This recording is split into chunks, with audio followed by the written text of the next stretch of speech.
All right, as you may have heard, a new album dropped last night, and it's somebody that you may have heard of. That's right. I was trying to think of a funny person to put in there, but I blanked out. Anyway, we're talking about Taylor Swift. It has been a much talked about topic in the newsroom For sure. and on social media. But if you have not heard, here's a little sample for you. Okay.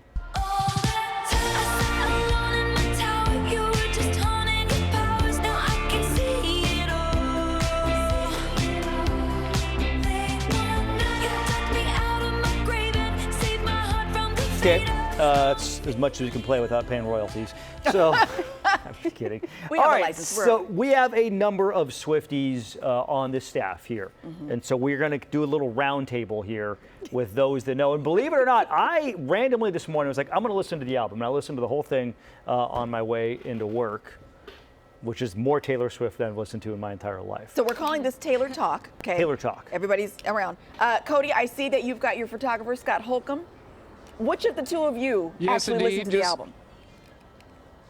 Just a couple old guys sitting in rocking chairs talking about Taylor Swift. No biggie. It's a cliche for a reason. I am the Swiftie. Okay. Last night, 49ers overtime game. I was all excited, could not sleep. So I immediately hit play on that album. I hit play. It was amazing. It is fire from top to bottom. Honey, eldest daughter. Unbelievable songs. Okay, so those are your favorites? What say you, Scott? I made you listen to it in the car. It sounds exactly like her 12 other albums. Oh. They just changed the words and the title of the song, and I think that's it. Okay. Nothing too special. All right. Well, listen, enjoy the Hulky, not the harmonizing target with- audience. Exactly. Carpenter? Exactly. The music, I think music is subjective. What can I do? Right? And so that it's not for him, and that's okay. It's absolutely okay. So, Sacra Gray, when I He saw is you, wrong. when I saw you this morning, Sacra, I actually had listened to it before you, which is shocking. So now that you've had a chance, your thoughts? Yeah, I was late to the party. I certainly was late to the party. In my defense, I did just get off of a 12-hour flight yesterday. An international album, flight. if it had Yes. dropped before that 12-hour flight, it would have been on repeat. Yeah. But unfortunately, it wasn't. So I had a long 1-hour drive today. And since then, I have probably listened to it front to back about 6 or 7 Oh times. my gosh. And what I really like about this album, though, is the length.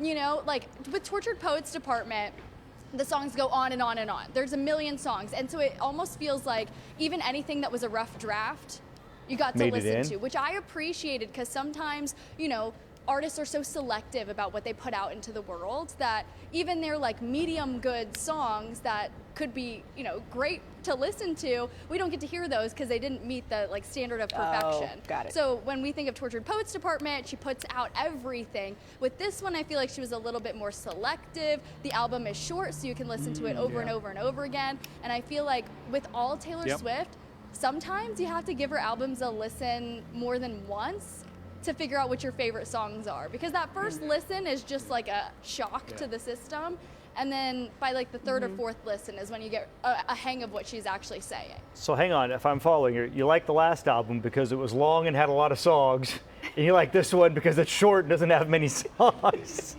Okay, It's a totally like different them both. listening experience. Yeah. for different reasons. Yeah. I want to know, like, Ashley, what are your It favorites? gives you a variety. Oh, I have too many. I mean, I've said this all morning. I've now been talking about this album, I think, for 12 hours straight.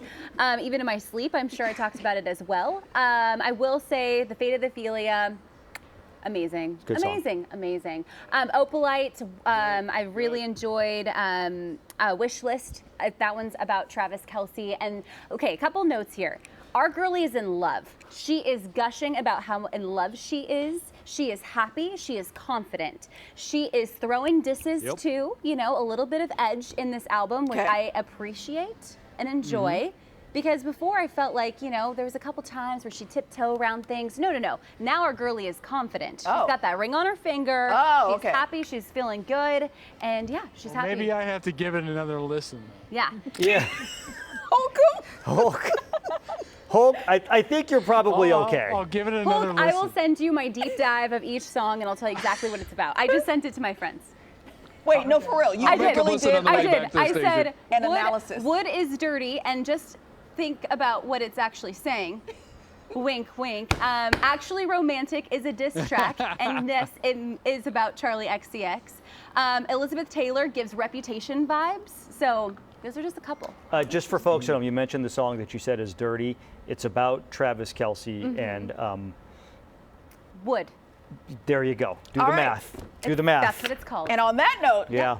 we'll see you on the other side of this break. Thanks, Zachary. Thanks, Cody. Thanks, Hulk.